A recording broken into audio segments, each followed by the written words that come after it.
Hey guys, and welcome to another Sekiro video. This one is a bit different. This is my boss ranking. So this will be my personal opinion of my favorite bosses from worst to best. If you agree or disagree, leave a comment with your list below and why you agree or disagree. I'm interested to see what the community thinks of the bosses, as I believe most of the bosses in the game are of high quality and all get me excited to fight them. If you enjoyed the video, leave a like and subscribe for more of this content. I'll be having more speedrunning content soon if you're into that, but I'm going to do more general content as well, such as boss rankings, mini boss rankings, and things like that, and maybe other games as well if you guys are interested in that, and even going back to the previous Souls games. So without further ado, let's get started with number 15. Number 15 goes to Headless Ape. The bottom of the list for me is Headless Ape. I really don't find this boss enjoyable. I think it's a downgrade to the first ape fight. This fight is a copy of the last phase of the first ape, which I do like. However, phase 2 of this fight, it can be an annoyance with the second ape coming in. It seems unfair due to him sticking to the first ape, making it hard to get quick hits in. So it brings some balancing issues in. However, you do have a lot more damage at this point in the game, making the fight a slight bit easier than the first ape fight. For a trick for this fight is using firecrackers on the smaller ape, and that will instantly kind of get rid of him. That will make your life so much easier. Although I don't think this is a terrible boss, I don't find it that enjoyable, and I tend to skip it in most of my playthroughs. Number 14, Folding Screen Monkeys. Now, I don't actually mind this fight. In fact, I applaud From Software, as I believe this is a massive improvement from their last puzzle boss fights, like Ancient Wyvern or Deacons. Each monkey has a different behavior, requiring a different take on how to kill them. This is going to be hinted by the actual folding screens where you spawn in and where the cutscene displays. There's also a guy around in the arena that gives you information about each monkey, which you can just ask him and he will tell you. Although the hints are obscure, you will be able to work out how to kill them. The first monkey you'll be able to kill very quickly from spawn if you just spin around and slash, giving you a free quick kill on the first monkey. He'll always be following you and he's invisible. The orange monkey has a bell that will alert all the other monkeys, giving away your position. This monkey doesn't have good hearing or good vision, so it is easier to sneak up on this one than the other ones. The green monkey has good hearing but poor vision, so using the bell can suppress his hearing and then you can go and kill him. The purple monkey has good vision but poor hearing. If you open up the doors, you can obscure his vision, allowing you to kill him quickly. If you haven't seen the speedrun strat before, you skip through half the map and pretty much you can get the quick kills very quickly. If you're struggling, use firecrackers that will instantly get their posture bar up. But I really do enjoy this fight. I think it's really well designed and it's one of the better boss fights, puzzle boss fights they've done. Number 13, Divine Dragon. I don't have much to say about this boss, but what a beautiful boss fight. The arena is amazing and the visuals are stunning.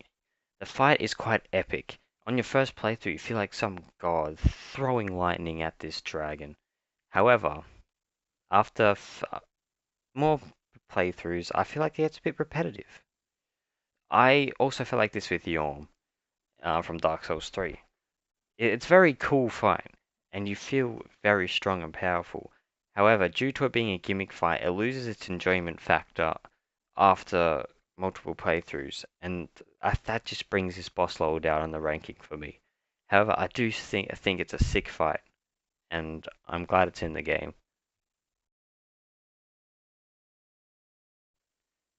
Ghost Corrupted Monk for number 12. This fight is interesting to me. I really like this fight, and I wasn't sure where to place it. I think this is a high quality boss, and I think most of the bosses after this are pretty high quality. However, I think this boss really gave me a hard time on my first playthrough. Once I started to learn the game and I started to speed run, this boss became a cakewalk. This boss is my most viewed video with 2,000 views while recording this. And I am like blown away by the support, and I think that gives me a sort of a sentimental value to this boss. And that's why I put it a bit lower, because I think this should be a bit higher, but I think that's just because of uh, my support on that YouTube video. But if you haven't seen the speedrun strat and how easy this boss can be, let me run it down for you real quick. Run to the left of the arena until she spawns in. Run across and use snap seeds. Then proceed to throw ash or firecrackers at her and then jump on the rock behind and bam! Easy boss, easy life.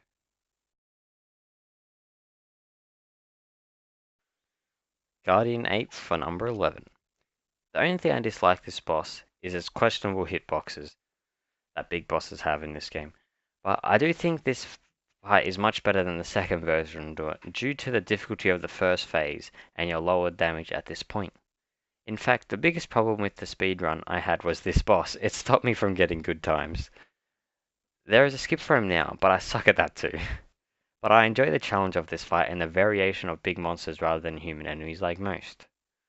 I I do enjoy this fight, but I do think its big size and hitboxes can bring it down. And if they were to fix the hitboxes just a tiny bit, I think this fight would be really good for what it is.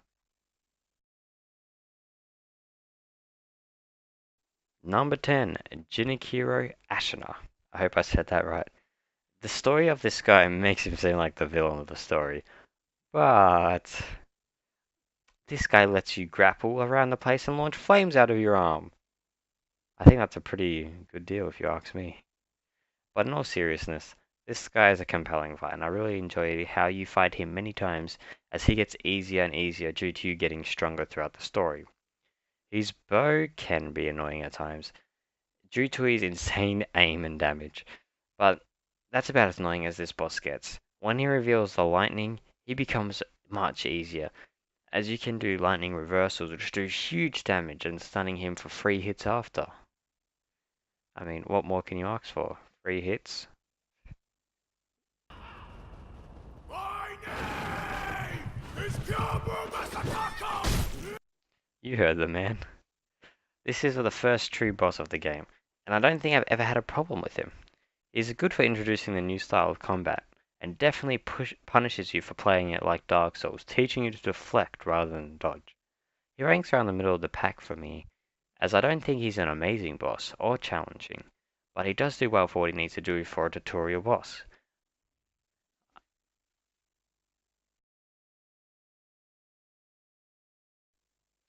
Number 8, Lady Butterfly. This fight can go one of two ways.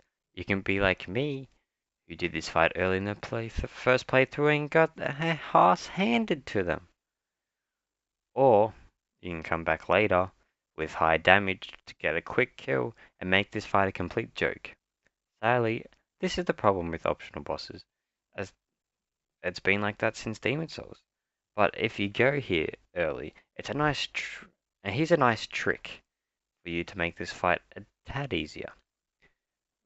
When you run up to it, dash to the right and hit, then repeat that. Yep, it's that easy. She may break out of this loop at times, but it should work for most of her health bar. And yes, I think, and yes, this does work in phase 2. I really enjoy this boss, and allows you to use many different playstyles to defeat her. Her quick and radical movements make this a compelling fight, and always keeps me engaged during the whole fight.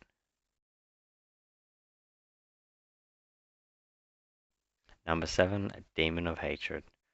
Now, I know what you're all thinking, and yes, I see this boss being argued to put higher. I personally, though, do not enjoy this fight as much as others in the game.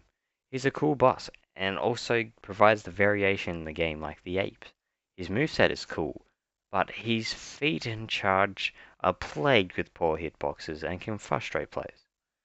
I still think this is a quality boss fight, but I do much prefer the human-like fights in the game as is what the combat caters to, where Dark Souls caters to bigger bosses and monster-like fights like this.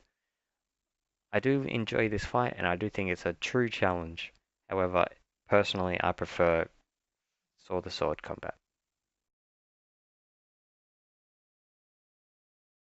Number 6, True Corrupted Monk. True Corrupted Monk can be cheesed to hell, making this fight go from a 3-phase fight to a 1-phase fight, from doing a double death blow from above. It's really simple to do, but I enjoy this fight without the cheese, and I think the 3 phases works well as it's not too hard for 1 phase, but the 3 phases can run your Esther slow while you're healing. This isn't Dark Souls! Area of this fight looks amazing and introduced to one of the best looking areas I think FromSoft have ever made. Aesthetically though, the enemies, eh. Great Shinobi Owl at number 5. Kicking off the top 5, we have the Great Shinobi Owl. What an amazing fight, for the story and for the gameplay. I mean, in the cutscene you get one of the best looking shots ever, with your father coming to strike you and you blocking it, and it looks amazing. But let's get into the actual gameplay.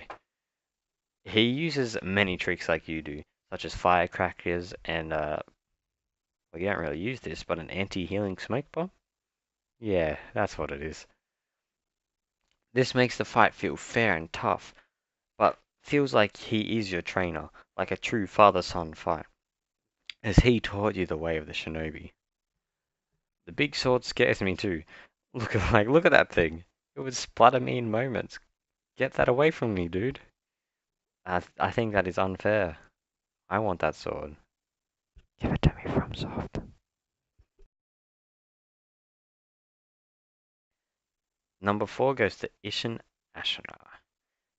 This Ition fight is lower than the other one for me due to me enjoying the other one so much more. I do like this fight though, and I think it's a challenging fight. The fire is cool comparing to the lightning on the other version. It has a different feel to the fight and altogether. I personally like the fight before him more though.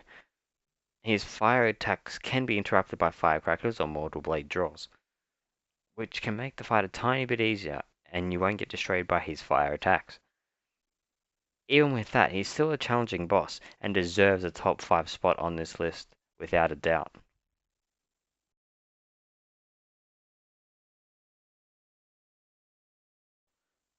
Our Father for spot number 3.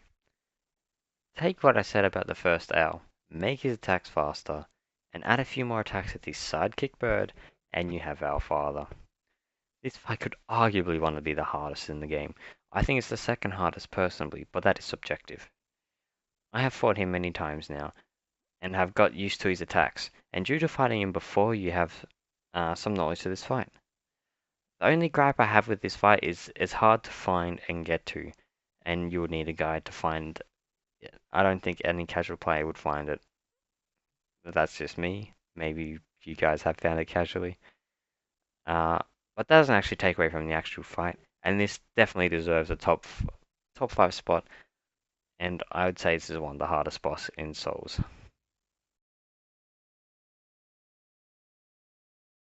Spot number 2 goes to Emma, the Gentle Blade. This fight is short, but it requires fast reaction times and focus to overcome it. I love this fight. I think it's one of the best in the game, hence her high placement on my list. With her high speed and also dealing at high damage, has all 3 undeflectable attacks, making you keep an eye out which one she's doing and locating her tells and what she does. I really like the idea of having this fight of like your firekeeper-like person as a boss at the end of the game. I know she isn't a firekeeper, but you understand what I mean. Equivalent to this game, I don't know what it's called. Healing lady. I don't know. Help. But obviously, if you've paid attention throughout this list, you know who number 1 is, and I don't think it's going to be much surprise.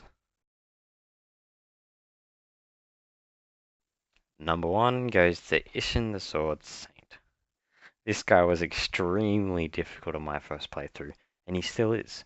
I spent too long in this boss fight, and I finally overcame him. Phase 1 isn't that much of a challenge, but it can, drain a few healing, things like that. But Phase 2 kicked my ass over and over again. I don't know what it is about the spear, but it hurts me in my brain. Phase 3 isn't bad due to the lightning reversals, but it can be difficult if you have bad RNG with his attacks or your healing is drained from the other phases. You can stall the spear from coming out though if you distract him long enough. This continues into phase 3, and if you can keep it up long enough. A good way of doing this is using the Ichimachi double between his attacks, and doing this perfectly will keep his spear in the ground where it belongs, rather than smacking you up. With that said, this concludes the end of my boss ranking list. I'm interested to see how it compares to yours, so leave it down in the comments below. Keep the conversation going with others. If you enjoyed this content, make sure to subscribe.